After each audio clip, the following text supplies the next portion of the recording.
And now, it's time for another Dice Tower review with Tom Vasel. Hey everybody, I'm Tom Vasel. Welcome to the Dice Tower. Today we're taking a look at a little party game from Blue Orange game called Cross Clues. This is a cooperative party game. You're all working together, trying to figure out what two words have in common. So give me a one-word clue on what you can say that would make me think of both pumpkin and of penguin. And you can't say the letter P. But that's what this game is in a nutshell. Let me show you.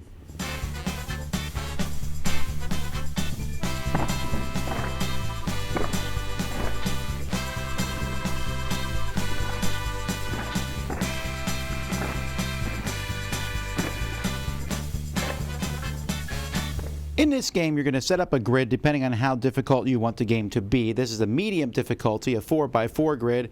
Hard has 5x5, and easy would just be A, C, and 1 through 3. A 3x3 grid.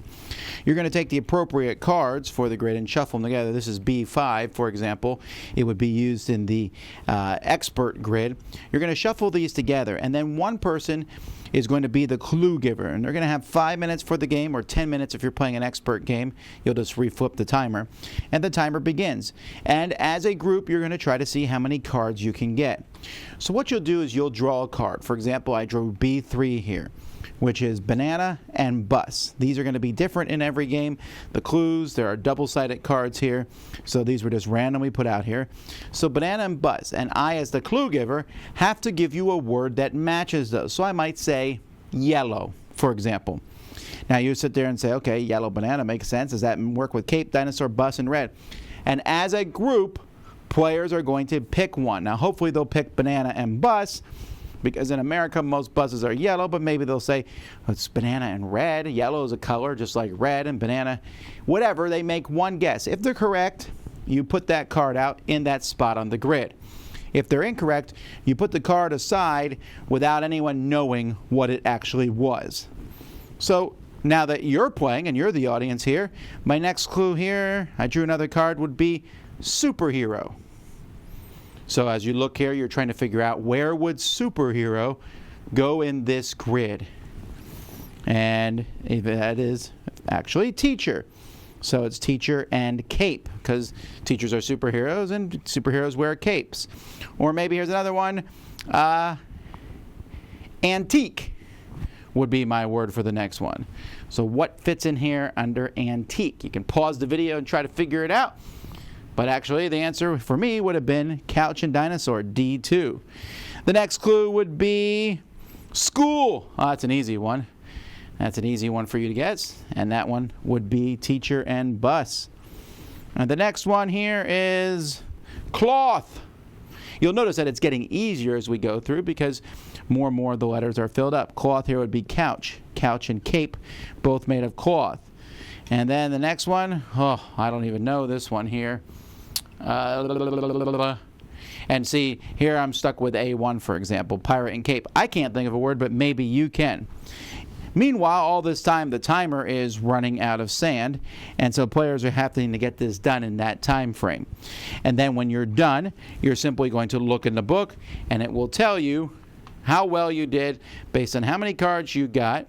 You're going to do failed, average, good, or awesome, under what level, easy, intermediate, or expert. That's it. It's a 5-minute or 10-minute game, and then you can play again with someone else being the clue giver.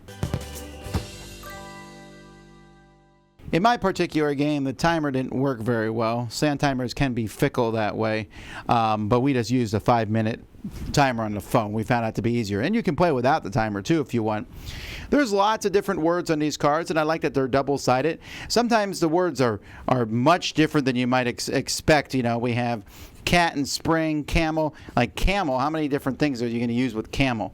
So some of the words are a little more restrictive than other ones, and other ones are a lot easier, like water is much easier to match with stuff. These are actually not cards, they're tiles, nice quality, and everything fits really well in here. Now, this is one of the few games that if I was sleeving games, I might sleeve these cards, because you're going to be going through these cards so many times. These cards are going to get flipped over a lot as the game goes by. But other than that, I'm really happy. It's a small little game, and it comes in a box that has the magnetic clasp. And that's really good. Love that. Now, Cross Clues is a competitive game, although you could play, a cooperative game, but you could play it competitively. I'm surprised they didn't put this in the rules. You could just have 2 teams, and each team kind of races to see which team does better. That's how I would play, possibly. If I had 4 people, I might say, okay, we're going to go back and forth on clues, and then you're going to go back and forth, and we're going to see who gets more between the 2 of us. That might be an interesting thing. So there's some rules when giving clues. You can't give a clue that's part of a word.